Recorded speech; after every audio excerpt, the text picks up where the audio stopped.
Good morning, young friends. Mrs. Kraus here again. I'm so excited to be with you for this fifth Sunday in May. Do you believe it? 5 Sundays that we've been going through these catechism questions and learning and memorizing the doxology. It's been a long month, but you've done a fantastic job. So today we're going to go through the doxology. We'll review our catechism with some questions, and then we'll get to our Bible story. Since it's the 5th week learning the doxology, I thought I would mix things up just a little bit. I asked a very special guest artist to come and perform the doxology for you in the Tallis Canon version. Remember, that's my favorite. So hold on for just a second and welcome our special guest. Hi, I'm Mr. Kraus. Let's sing the doxology together using Tallis Canon.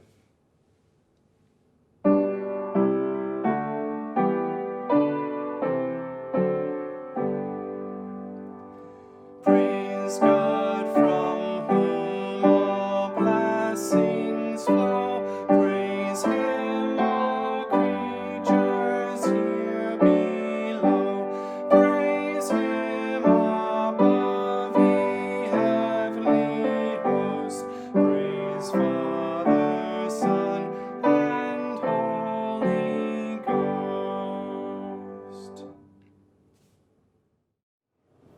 Thank you so much, Mr. Kraus, for performing and singing that for us. It was a joy to be able to hear it live and in person.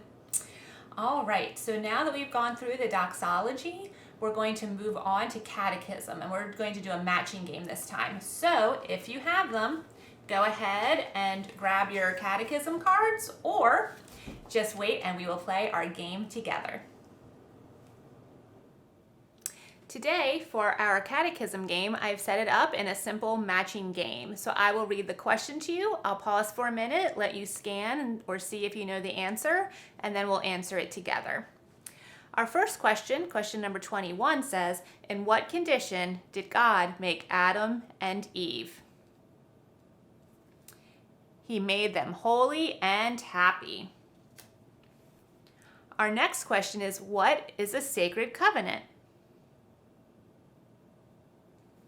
A relationship that God sets up with us and guarantees by His word. Question 23. What covenant did God make with Adam? The covenant of life.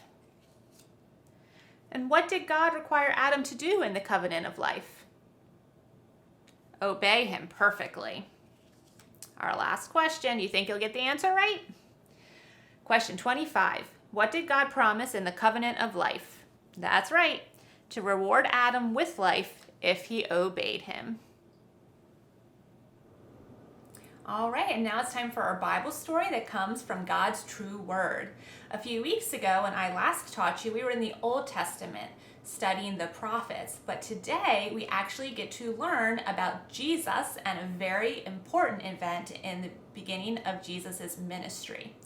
So I encourage you, if you have a Bible, to go get the Bible or get a sheet of paper for coloring and drawing along with me. All right, so you can either grab a parent's Bible. If you're a reader, you're going to turn to Matthew chapter 3. And you can just follow along in there. The words will be a little bit different, but you can follow along. Or if you have this Bible, the Action Bible, you can turn to page 545 and follow along there with the pictures of Jesus and His baptism, or you can look through the Jesus Storybook Bible. We are on page 200. And again, if you don't have those Bibles, that's totally fine. If you do and you enjoy the pictures and following along that way, you can go pause and grab it. Otherwise, get your paper. We're going to do our usual fold in half, and one more time. Go ahead and fold in half. Get your paper ready and your crayon, marker, pencil, whatever, and I will meet you back here for our Bible story. All right, so you either have your Bibles out or your piece of paper out. And again, we have 8 sections here, but we only need 7. So go ahead especially if there's lots of you in your house. Write your name on it so that you remember which one is yours. All right, so most of us will remember that the Old Testament prophesied and told us that Jesus was going to come someday. Well, there was someone else that the Old Testament told us about, and his name is John the Baptist. We learn in the Old Testament that someone was coming to prepare the way for Jesus, and that person was John. So today we get to talk about both John the Baptist and Jesus. All right. So Jesus grew up in a small town called Nazareth. Mary and Joseph took good care of Jesus as he grew. As soon as Jesus was old enough, Joseph taught him how to build things with wood. Jesus probably often helped Joseph in his carpentry shop. Years passed and Jesus grew up. Now Jesus was 30 years old. He knew it was time to begin his work as God's son. So Jesus went to find a preacher, his cousin, named John. John had been preaching to many people, telling them that God's kingdom was coming. He told people to stop doing things that were wrong and start obeying God. Jesus knew that John was helping people get ready for the time when Jesus would come. John spent most of his days in the desert by a river, talking to crowds of people that would come. He warned the people to turn away from all the wrong things they had done. Many of the people who listened believed what John told them. They wanted to show God they were sorry for doing what was wrong. They wanted to live the way God wanted them to live. John took them to the river, where he baptized them with the water to show that God had forgiven them and cleansed them of their sins. John also told the people that someone greater would come to show God's great power. One day, who should come to John but Jesus? Jesus told John, "I want you to baptize me."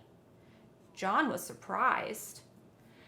"But you haven't done anything wrong, Jesus. You should baptize me." Jesus told John that God wanted him to be baptized by John. And Jesus wanted to show he would always do what God told him to do. And so John wanted to obey God, so he baptized Jesus. As Jesus was coming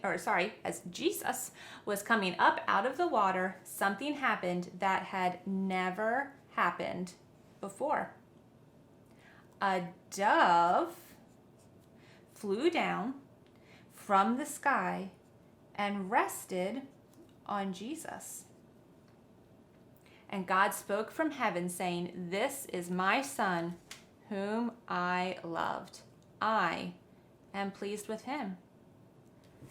So after Jesus was baptized, he went alone to the desert, while John stayed by the river and kept telling people to obey God. Some people asked John if he was God's son. "No," John answered. "I'm helping people get ready for his coming. He is so great that I am not even good enough to untie his sandals." The next day, Jesus came to where John was talking. John stopped and turned to point at Jesus. He said, "Look, there is the one who will take away the sin of the world. This is the one I told you about." John wanted the people to know that Jesus is God's son. Because of what John said about Jesus, many people believed that Jesus is God's son. and started following Jesus and listening to him. John had done his job well. What a wonderful story about Jesus' baptism and the beginning of his ministry.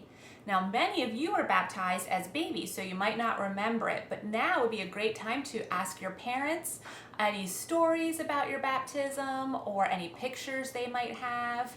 Or if you haven't been baptized yet, maybe you want to talk to your parents to get a better understanding of what it is and why we do it as believers in Jesus. Thank you so much for joining us again for Junior Church. Have a great last day in May and stay safe.